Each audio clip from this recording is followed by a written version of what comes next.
Plus, there was a time when Jack Anderson was driving the Nixon White House nuts by ferreting out scoops and classified documents. But a new book asks, did the columnist himself engage in Nixonian tactics? I'm Howard Kurtz, and this is Reliable Sources.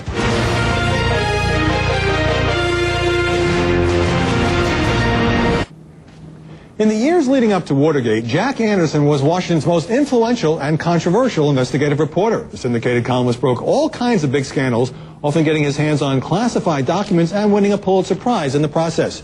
Anderson drove the Nixon administration nuts to the point that G. Gordon Liddy hatched bizarre plots to kill him, and government gumshoes put him under surveillance. I witnessed the birth of my first child, Cherry, and they quickly learned one of my great vices. I like to slip into a movie about once a week. Well, my anger at being followed by the FBI, my anger at having a file on me, was tempered a little bit by kind of a perverse pride that I was important enough for the FBI to keep a watch on. As the White House tapes make clear, President Nixon and his former Attorney General John Mitchell were obsessed with the columnist. I would just like to get a hold of this Anderson. Hang him. Yes, well, listen. The day after the election, win or lose, you got to do something with some of it, don't you? I would. But a new book charges that Anderson was often as devious as Nixon, using underhanded methods to secure his scoops.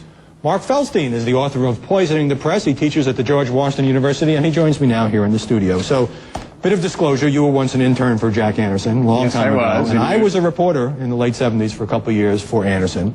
So I was particularly interested in your book. And here's a guy who was widely admired in his heyday for exposing a corrupt administration. And yet you say in some ways his tactics were as bad as Nixon's. Explain.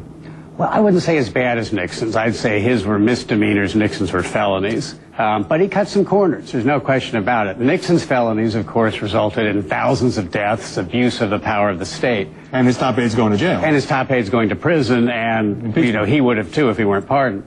Anderson cut some corners, didn't do stuff I teach in J school, but I think his overall legacy was positive, despite, some stuff that raises eyebrows. Let's talk about some of that. 1971, India and Pakistan were at war. Anderson reported, this was a bombshell at the time, that the U.S. was secretly tilting toward Pakistan in that war.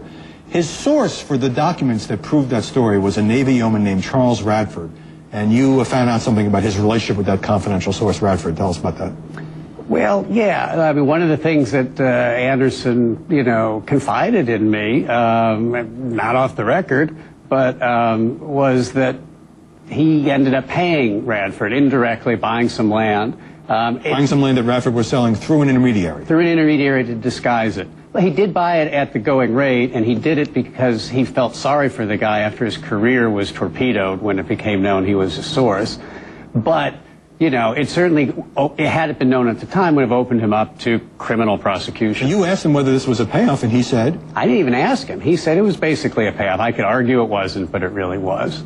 Now, journalists make promises to their confidential sources. Anderson had a lot of them. Explain how he got hold of the private tax records of George Wallace, the Alabama governor who was going to run again for president against Nixon in '72, and what he ultimately did to the source of them. Well, that was a really bizarre story, and it led to a proposed article of impeachment against Nixon, because he actually, for a time, Anderson managed to cultivate Nixon as a source, and Nixon, through his top people.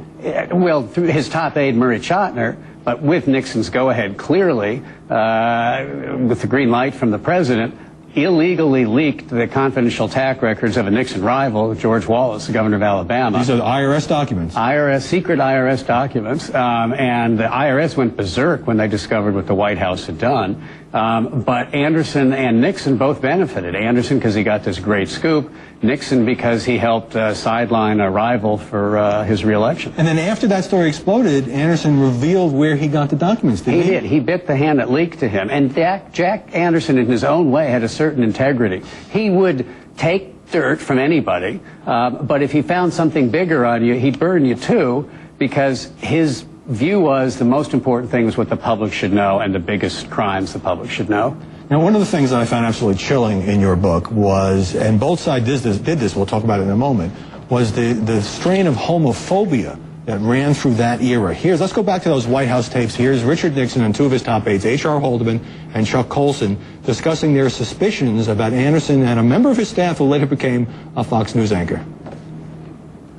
Did they get anything on you? I thought there was something. Been doing a check on the change on him. Don't have it yet. There is great to be homosexual. Tracy married. The only reason I pretty sure looks at it. Anderson, I remember years ago, he's got a strange, and so I think Pearson was too, like he and Anderson girl. It would be great if we could get him on a homosexual thing. The chief of staff of the White House saying that with the president in the room, and everybody. And the president saying, is he married? And he looks strange. And what about Anderson? What about Drew Pearson? Too pretty. Yeah. Bizarre, but not. I mean, that's one of the things I found in my research was that homophobia was this prevailing theme throughout the mid-20th century, both by Nixon and by Anderson. Anderson did these gay outings way before it was fashionable, starting with Joe McCarthy and his aide, Ronald Reagan's staff, Nixon's own staff. It was a bogus... Anderson was looking into whether the two top aides, H.R. Haldeman and John Erquin, had some kind of gay relationship. I mean, it was considered, you know, obviously... And J. Edgar Hoover. Even the whiff of that could cause you to lose your job. Absolute career destruction. But Nixon believed that subversion, going back to Whittaker Chambers' Alger Hiss case, was also related to homosexuality. Homosexuality poisons these things, he said on these tapes I found. He talked about Aristotle and Socrates were homos, and it led to the decline of the Greek Empire. Right. I mean, bizarre stuff, but it was an extension. Communism was the enemy without to Nixon. Homosexuality was the enemy within. We don't have time to go through some of the other instances, but you found an instance involving the late Senator Robert Byrd that you considered Anderson was kind of blackmailing him. But bottom line, when you add up what he was able to reveal and holding Nixon accountable, and of course throughout his career, and some of these tactics that he used, as a guy who worked for him, were you ultimately disillusioned and disappointed in Jack Anderson? I wasn't all that surprised because, I knew some of he cut corners. And I think overall, he did more good than bad by far. And I wish we had more reporters digging out the stuff, not being stenographers for those in power. I never had the stomach to cut corners the way he did. But he was overall a force for good, despite the unprincipled things that he sometimes did. Despite these blemishes, Mark Feldstein, thanks very much for joining us. Coming up in the second part of Reliable Sources.